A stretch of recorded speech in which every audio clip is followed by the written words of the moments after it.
In a world that demands constant emotional availability, detachment is often misunderstood. People will tell you it's cold, that it's distant, even heartless. But the truth is, detachment isn't about not feeling. It's about choosing what deserves your energy. It's not rejection, it's self respect. You've been through pain, betrayal, chaos. And every time, you gave a part of yourself away to people who didn't know how to value it. So now, when you decide to pull back, when you protect your peace, it's not you turning cold. It's you choosing to survive, not just exist. Detachment doesn't mean you stop caring.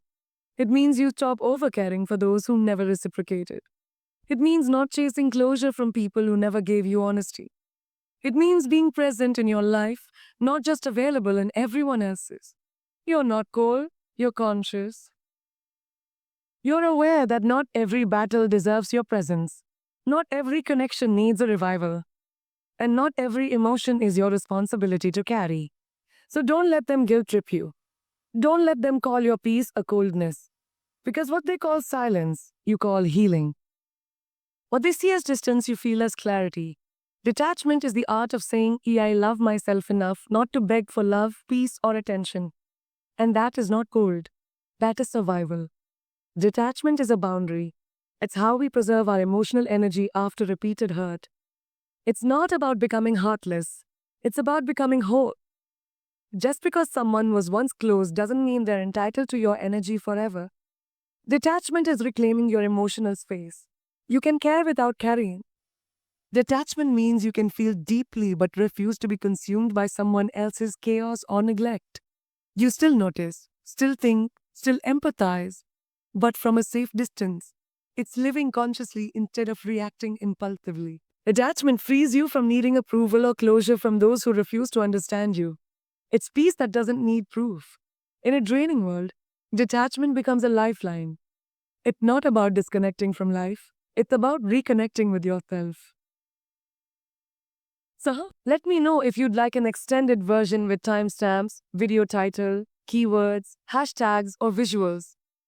Detachment is one of the most misunderstood emotional responses in human relationships. Society often paints it as cold, heartless, or even selfish. But in reality, it is an act of quiet self preservation. When someone chooses to detach, it doesn't mean they've stopped caring or lost the ability to feel. It means they've been through enough. Enough disappointment, enough betrayal, enough emotional exhaustion to understand that their well being can no longer be sacrificed for the comfort of others. Detachment is what happens when a person learns the painful truth that not everyone deserves access to their emotions. It's not built from apathy, but from experience. It's the boundary you set after giving too many chances, speaking too many truths to people who didn't listen, or holding space for others who never showed up for you. It's realizing that protecting your peace sometimes requires silence, distance, and withdrawal, not out of vengeance, but out of necessity. People who are deeply empathetic, who love hard and feel deeply, are often the ones who must learn detachment the hardest way. And when they finally do, it's not because their hearts turned cold. It's because their hearts were wounded so often that they had to build a form of armor. Detachment becomes the shield they use to navigate a world that can be emotionally draining, where giving too much can lead to losing yourself. So when someone detaches, it's not rejection, it's survival. It's a conscious act of saying, I can't keep bleeding for people who don't know how to stop the bleeding. It's not cruel. It's choosing self respect over self sacrifice. Sacrifice. One of the most liberating truths we can accept is that not everyone deserves unlimited access to us. Emotional availability is not a free resource. It costs time, energy, vulnerability, and mental peace. When you begin to understand your worth and recognize the weight of your presence, you start to realize that being constantly available to people who drain you is not kindness. It's self neglect. You don't owe people your time just because you've known them for years. You don't owe anyone explanations for your healing process. Just because someone was once close to you doesn't mean they are entitled to remain in the same space. Relationships, whether friendships, family, or romantic, should evolve with mutual respect and effort. When that effort becomes one sided, when your presence is taken for granted or used only when convenient, detachment is not abandonment, it's a healthy act of self honor. Too often, we're guilt tripped into staying connected with people out of loyalty to the past. But loyalty to who you used to be should never come at the cost of who you are becoming. Detachment helps you recognize when someone is no longer walking beside you, but is instead pulling you backward. It gives you the clarity to say, this version of me requires more peace, more balance, and less emotional chaos. Choosing to limit access is not cruelty, it's discernment. Not everyone gets to sit at your table just because they once had a seat. Emotional connection must be earned, maintained, and respected. When people repeatedly cross your boundaries, ignore your needs, or take without giving, you have every right to pull back. That's not being difficult. That's being intentional. You're not shutting people out to hurt them. You're prioritizing your energy so that it goes where it's truly valued. There's a powerful shift that happens in life when you finally understand this truth.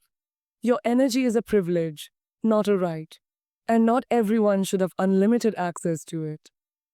People often assume that because they've been part of your story, they're entitled to remain in every chapter, but growth teaches you otherwise. Growth teaches you that you're allowed to outgrow relationships that no longer serve your peace. You're allowed to say no without guilt. You're allowed to close doors that once felt like home. Too often we mistake guilt for loyalty. We continue to overextend ourselves, replying to every message, answering every call, showing up for people who would never show up for us the same way. We sacrifice rest, mental peace, and sometimes even our dignity just to maintain connections that are one sided. But detachment reveals the truth. You are never meant to be emotionally available to everyone. Constant accessibility is not compassion, it's exhaustion in disguise. There is nothing wrong with becoming selective about who you share your time, thoughts, and energy with. In fact, it's necessary. Everyone doesn't get to know your heart. Everyone doesn't get to drain you with their chaos. You are not a fixer for people who refuse to grow. You are not a therapist for people who only come to you when it's convenient for them. You are not a permanent emotional safety net for people who disappear when you're the one struggling. Detachment gives you the courage to walk away without needing to explain yourself. You begin to understand that you don't have to defend your peace or prove your pain. If someone repeatedly disrespects your boundaries, questions your worth, or makes you feel small, you're under no obligation to keep them close. Your presence is powerful, and once you realize that, you stop handing it out so freely. It doesn't matter how long someone's been in your life. What matters is how they show up in your life now. The truth is, some people were meant to teach you lessons, not stay forever.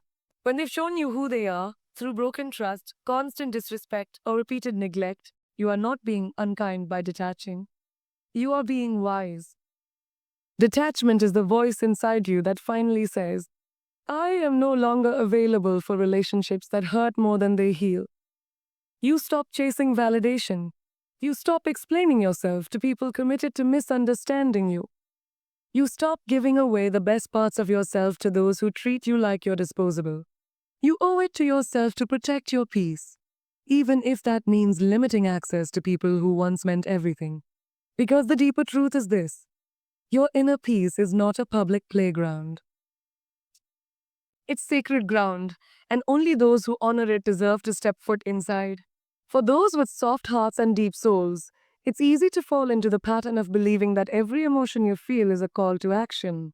That every time someone is hurting, you must step in to fix it. Every time someone is upset, you must make it better. Every time a relationship feels off, you must carry the weight of repairing it. But this belief, though rooted in empathy, often leads to emotional burnout. The truth is, just because you feel everything doesn't mean it's your responsibility to fix everything.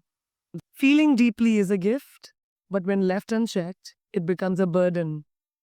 You absorb others' moods, carry their problems, and start prioritizing their healing over your own. You find yourself constantly in a state of emotional labor, managing not only your feelings, but everyone else's too. And slowly, without even realizing it, you start putting yourself last, convincing yourself that if you can just help them, fix them, heal them, then you'll finally find peace. But peace doesn't come from carrying other people's emotional baggage. It comes from recognizing which burdens are yours and which are not. You are not put on this earth to be a constant fixer. You are not responsible for everyone's growth, understanding, or healing. You cannot carry broken people across bridges they refuse to walk on. Your empathy is powerful, yes, but it must have boundaries. Because the more you take on the emotional responsibility of others, the less energy you have left for yourself. And no one can pour from an empty cup, no matter how loving or strong their heart is. Detachment, in this sense, becomes a form of emotional maturity.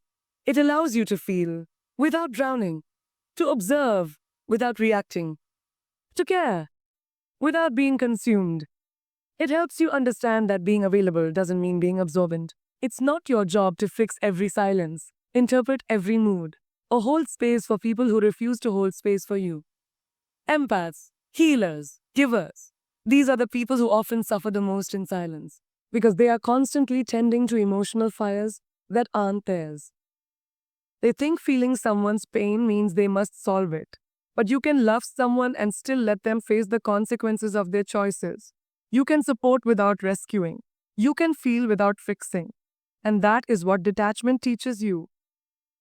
The greatest emotional freedom comes from understanding that you're allowed to let people sit with their discomfort. You don't have to fix the moment. You don't have to make everything okay. Sometimes your only job is to protect your peace and remind yourself, it's okay to feel this, but it's not mine to carry. There's a quiet kind of suffering that lives inside people who feel everything. It's the exhaustion that comes from constantly absorbing the emotions of others. It's the silent weight you carry when you walk into a room and instinctively scan for who's upset, who's hurting, who's distant, and immediately begin adjusting yourself to comfort or fix them. It's not a decision you make. It's a reflex, a survival mechanism shaped by years of believing your worth is tied to your ability to hold everything together. But here's the hard truth that detachment reveals. Not everything you feel is yours to fix. Not every emotional wave is meant to be caught. Not every sad story is your burden to carry to the end. Yes, you're intuitive. Yes, you're compassionate. Yes, you notice things that others don't. But that doesn't mean you are required to heal what others refuse to take responsibility for. There is a difference between empathy and overfunctioning. One listens and cares. The other takes over and loses itself. And many people, especially those who grew up being the emotional anchor for others, confuse the two. You feel someone's sadness and immediately think, what can I do? You sense the frustration and believe it's your fault. You sense distance and begin chasing clarity, apologizing, fixing, even when you're not the one who broke anything. This is how emotional fatigue creeps in. Slowly, silently, through small daily acts of self abandonment, through apologies you didn't owe, through silence you kept to avoid conflict, through emotional labor you performed without being asked, but also without being appreciated. Detachment is the painful but powerful practice of recognizing where your responsibility ends and someone else's begins. You can still be a kind person. You can still be loving and present. But you can also say, if this emotion isn't mine to solve, or if this situation doesn't require me to overextend myself. Sometimes the most profound act of care is not stepping in. Sometimes it's letting someone else fall so they can rise on their own. Because when you always fix things for people, you rob them of the chance to grow. You enable patterns that keep them dependent and keep you depleted. You have to give yourself permission to sit with emotions without immediately reacting to them. You have to remind yourself that your value doesn't lie in being the one who always rescues others. You are not a tool for other people's healing. You are a whole, feeling, worthy being. And that means you are allowed to feel deeply without taking responsibility for everything you feel. Detachment doesn't mean turning your heart off. It means turning your inner fixer off when it's time to focus on your own healing. It's letting go of the need to make everything okay. and finally giving yourself space to simply be. Many people confuse detachment with emotional absence as if stepping back means you stop caring. But in truth, detachment doesn't mean your heart is closed. It means your eyes are open. It is not the shutting down of feeling, it is the sharpening of awareness. It is the moment you realize that being deeply involved doesn't always mean being deeply entangled. Detachment is a quiet clarity. It's when you're fully present yet completely unburdened. You begin to see things as they are, not as you wish them to be. You stop romanticizing red flags. You stop creating potential in people based on what they say instead of what they consistently show you. Detachment allows you to observe people without absorbing their energy. It's not about building walls, it's about building windows. You still see it all, but now you choose what enters and what stays out. When you are emotionally enmeshed, you stop trying to control outcomes or force connections. You no longer chase closure from people who live in avoidance. Instead, you develop the emotional intelligence to say, I see it, I understand it, but I don't have to internalize it.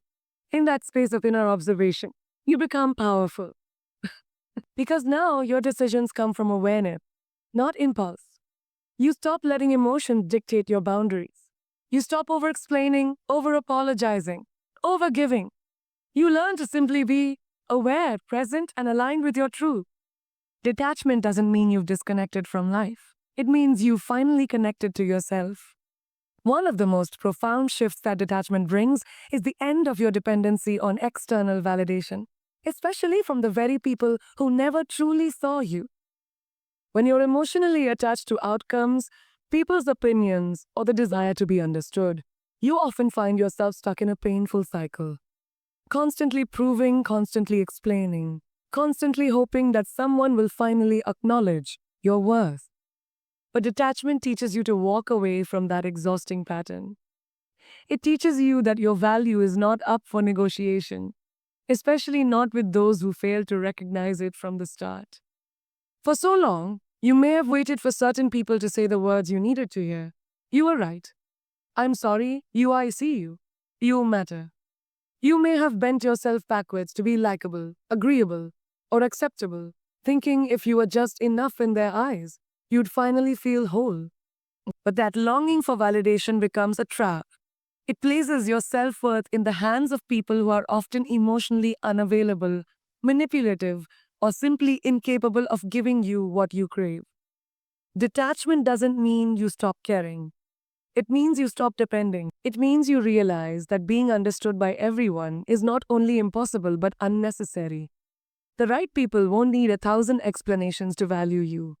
The right people won't make you shrink just to feel comfortable around you. The people meant for you will feel your presence without needing to be convinced of your worth. And the rest?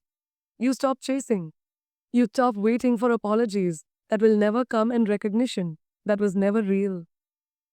There is deep peace in no longer needing others to validate your emotions, your decisions, or your existence. You stop asking, do they approve of me? And start asking, do I approve of myself? You start looking inward instead of outward. You stop waiting to be chosen and start choosing yourself. This isn't about arrogance or ego, it's about reclaiming your power. Because the people who once withheld their approval from you knew exactly how much power they had when you needed it. And when you detach, you break that power. You say, I am enough, even if you never say it. You stop performing for an audience that doesn't even care about the story. When you detach from the need for validation, you're free to live authentically. You speak your truth without fear. You make choices that align with your peace, not with someone else's comfort. You finally understand that your worth is not dependent on being liked, praised, or accepted. It's inherent, and it was never meant to be proven to anyone. There's a quiet desperation that lives in the hearts of those who've been overlooked, underestimated, or made to feel like they were never quite enough. It often starts early. Maybe someone important to you was emotionally unavailable, inconsistent with affection, or made you feel like love had to be earned. So you learn to chase validation. You learn to seek approval like oxygen. Now, you learn to base your sense of worth not on how you saw yourself, but on how others reacted to you. You became the overgiver, the over-explainer, the people pleaser. You smiled through pain, tolerated disrespect, and dimmed your light just to be accepted.